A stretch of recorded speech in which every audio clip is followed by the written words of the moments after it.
morning, ladies and gentlemen. This morning again we come to you with our leadership lessons with Dr. Stanley Maposa. And my name is Dr. Stanley Maposa. I will be discussing today a subject that I'm going to entitle the 7 responsibilities of leadership. In essence, I am going back to the basics so that those that join us on the way will be able to understand what we are trying to do in these lessons. And I want to discuss some of the responsibilities of a leader. I'll start off by saying, as a leader, you are many things to many different people.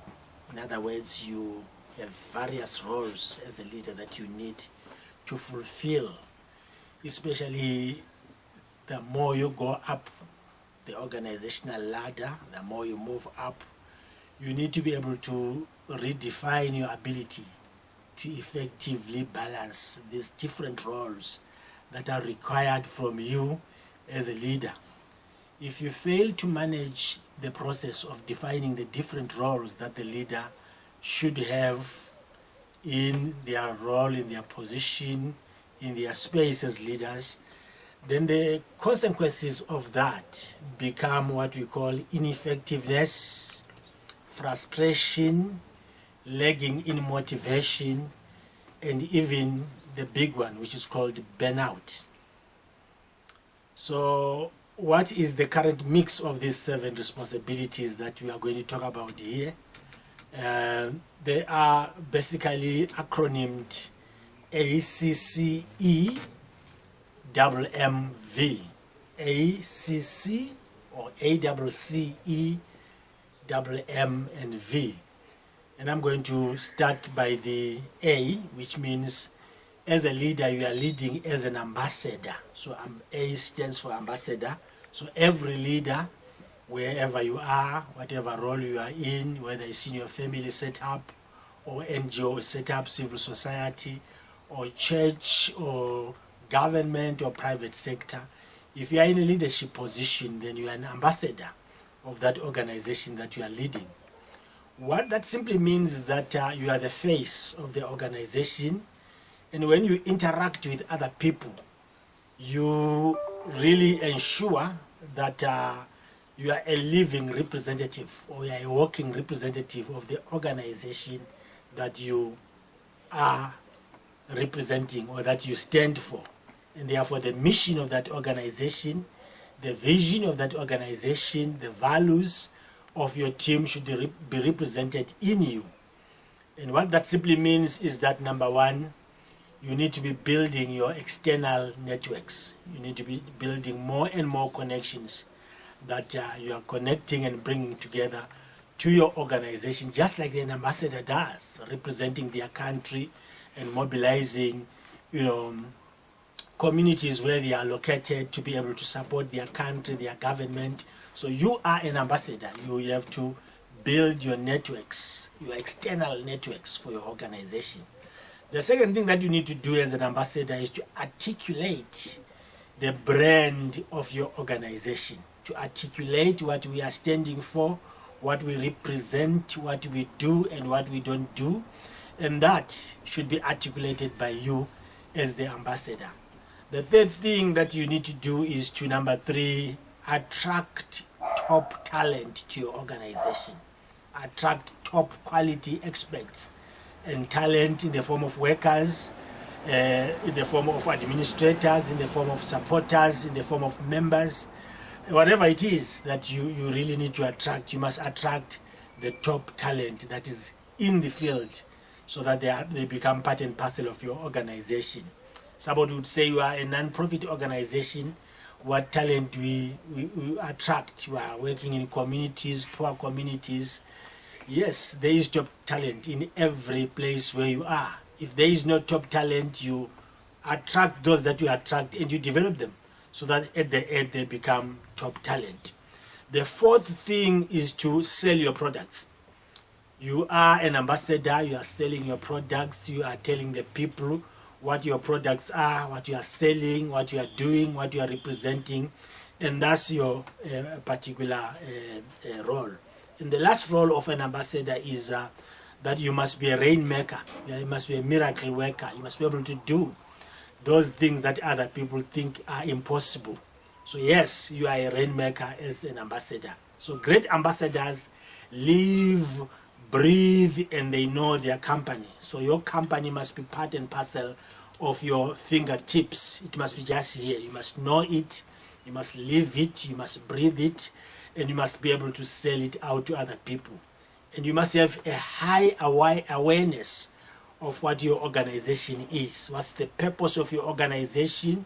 What are the ideal customers of your organization? What are the benefits of your organization to the marketplace? And what are the solutions that you are bringing to your industry? Remember, we said earlier that leadership is about problem solving. Therefore, what is your organization solving? And therefore, as an ambassador, you need to be explaining to the people that are asking you, that you meet every day, what you are solving and why you are solving what you are solving. That's the first one. So the second one, the leader is a change agent. That's where the C comes in, the first C.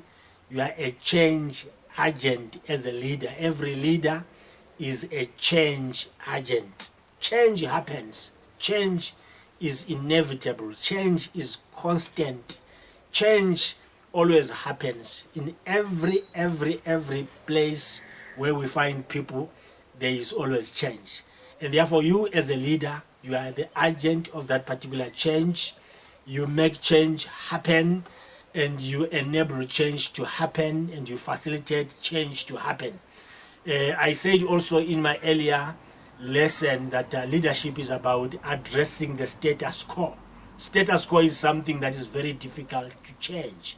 When people are used to doing things in a particular way, they may sit and relax and think that what they are doing is the best thing under the sun. And therefore, when a leader comes in, they must be able to say, we are changing the way we're doing things.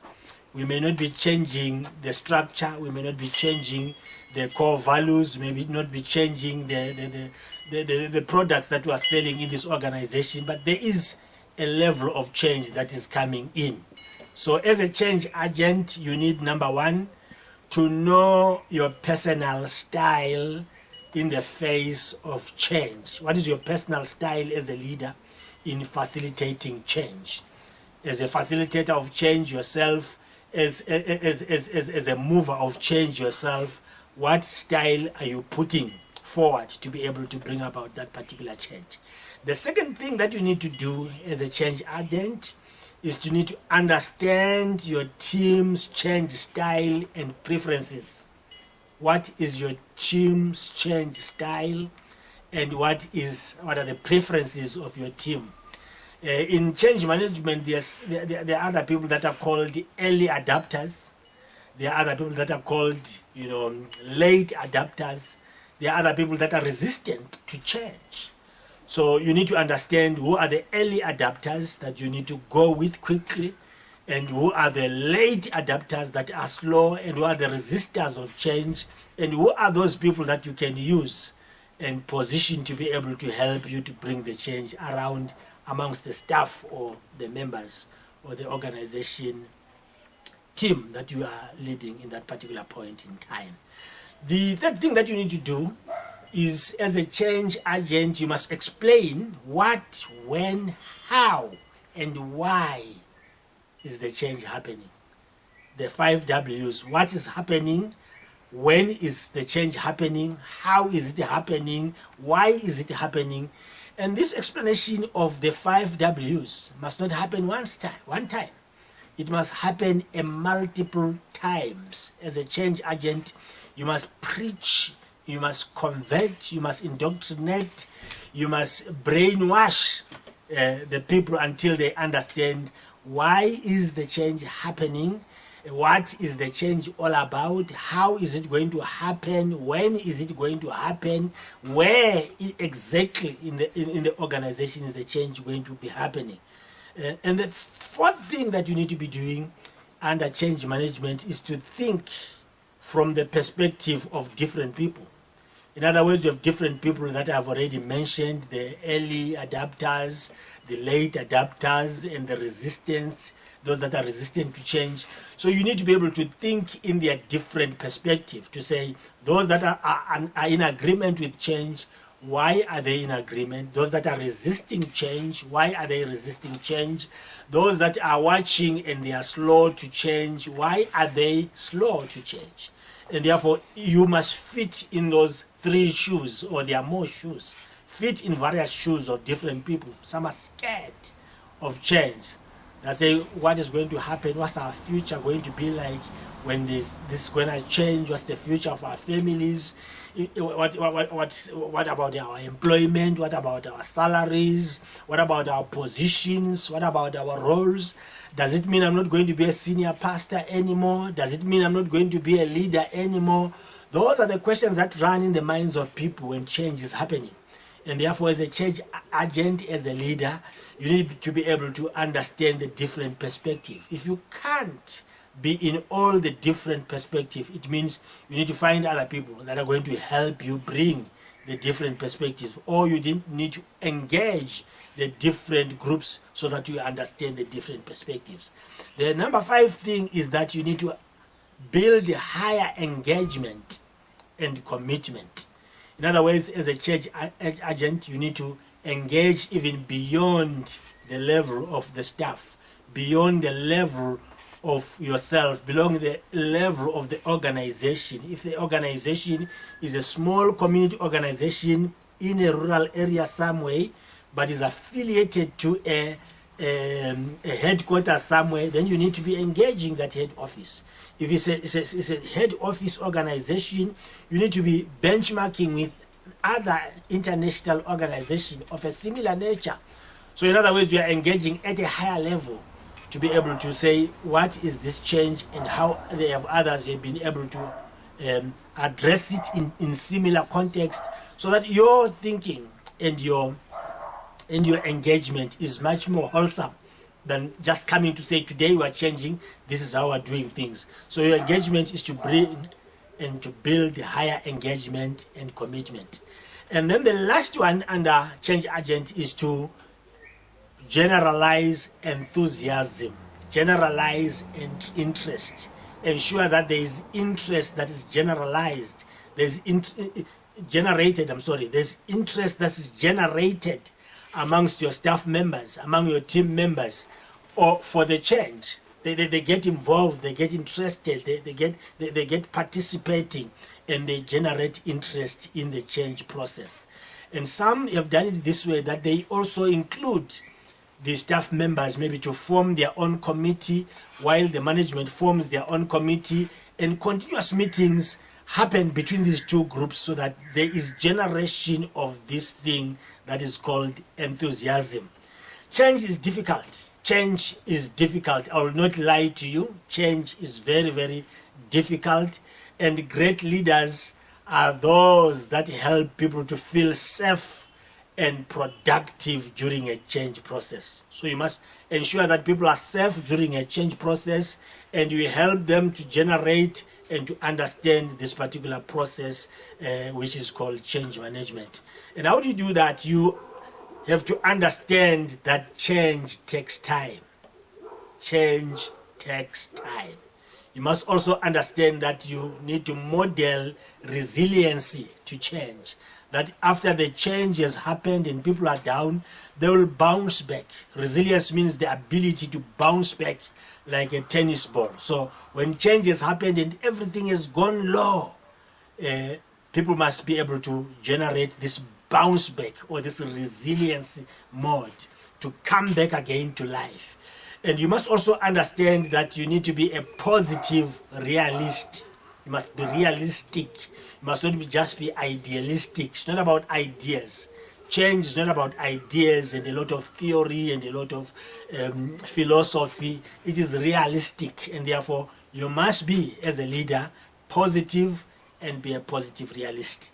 And you must also capitalize on moments of authentic enthusiasm. What that simply means is that you must maximize on the fact that sometimes people already have a natural enthusiasm. And which are those key moments, which are those key times that make people to be enthusiastic. So you watch the calendar. of your organization and bring in change at times when people are not already depressed by certain things. So you need to be able to say, when do I bring the change announcement, and when do I start to engage people into this particular change? And the moments are good, the seasons are good, the timing is good. And the next responsibility of a leader, number 3, is called the leader as a coach. Each of your team members is different, and therefore you must act as a coach. This word coach is usually used mostly in sports, in soccer, in athletics, and many people don't like it in a work environment, in a church environment, in an organizational environment. But it's a good word. It's a word that means somebody walks with you, just like a sports coach, to enable you to learn something that you don't know, or to correct you where you don't go right, so that eventually you are a good player, you are a good team player. So a leader must be a coach, and your job is to ask more questions than give answers, in order to empower individuals to solve problems on their own. So it is not the leader's role to be solving problems.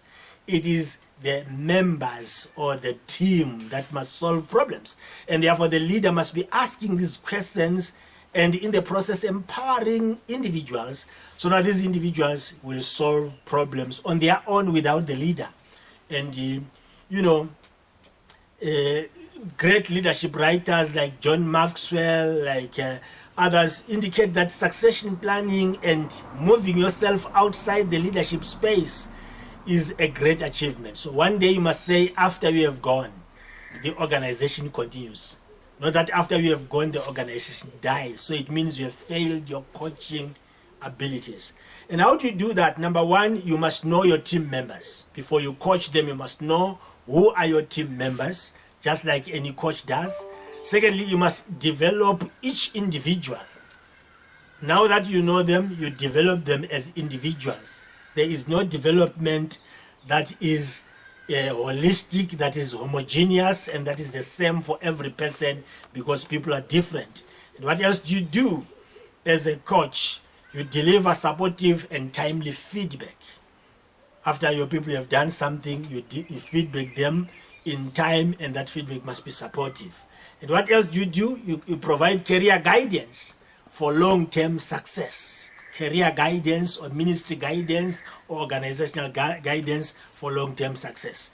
Being a coach takes more time and effort than just solving problems yourself, but it has immense payback downstream, because it builds independent thinkers amongst your people, and it makes more fulfilling relationships and higher functioning organizations. The next responsibility of a leader is called leading as an expert, which is E. When you are an expert, it means you know what needs to be done. I didn't say you know everything, but you know what needs to be done. Even in a field that is cluttered with various choices, various information, and unclear destinations, you as a leader must be able to know what should be done. And how do you do that? Number 1, you provide detailed information to your team on what should be done. Secondly, you troubleshoot the problems. If there are problems that happen, you quickly jump in and help solve the problems. But number 3, you also train others to be able to do what you are doing. Your expertise got you where you are, but may not take the company to the next level. So you are an expert, that's why you are employed, or that's why you are a leader. We expect that you are an expert, that's where you are. But your expertise may not take your company to where you want it. Therefore, that's why you need to move it carefully yourself. Experts often lack the following interpersonal skills. So as an expert, in order to move your organization forward and to use your expertise as a leader, you need the following skills. The first one is listening skills. Many leaders like to talk, they don't want to listen. You must listen and listen and listen. The next one is communication skill. There is also conflict resolution skill and coaching skills. The next one, number 5, before we end, is called leading as a manager. As a manager, a task should be done quicker, better, and faster. So a leader must be a manager that makes things to be done quicker, better, and faster. And how do they do that? You set the agenda, you provide the context to your people, you measure success. You must know that if you say this must be done, there must be a measurement to say this is how we know that it has been done. There must also be a monitoring of the progress. Monitoring of the progress. If we can't monitor anything, if we can't measure anything, why do we do it? And why do we talk about it in the first place? You must also be able to hold your team accountable as a manager. A manager's position and role is to hold the team accountable. Ironically, to get things done faster and better, you will need to slow down and be methodical. You need to be organized. You need to be at times predictable, and you need to be reliable. Why predictable? Life is a routine. There are certain things that even if we don't like them, we must do them again and again and again. Life is a routine. Bathing is a routine. Eating is a routine. Sleeping is a routine. So at a workplace, at an organization, there are certain things that even if people don't like them, they must do them routinely. Reporting is a routine. And therefore, even if people don't like routine, unfortunately, is part of leadership and management. The last one, the leader as a motivator. Being a great motivator is all about style, and it has likely to do with your subject matter experience. So you need to have style to motivate people. I'm not saying you don't need expertise in the subject. We have already talked about that, but you need style more than that. Can you raise people's spirit and move them into action? You need to move people into action and raise their spirits. When they are down and they want to give up, and you appear and you talk to them, they want to do more. And how do you do that? You create positive energy in your organization. You create an environment that inspires people to do more. You set clear goals that bring life to the organization, and you bring life also to those goals that you have set. And what else do? You communicate in different ways to different people. There are people that don't need shouting. I say it sometimes. There are others that need shouting. There are people that don't read emails. They want a phone call. There are others that read emails. They don't want a phone call. So there are different methods to talking to different people.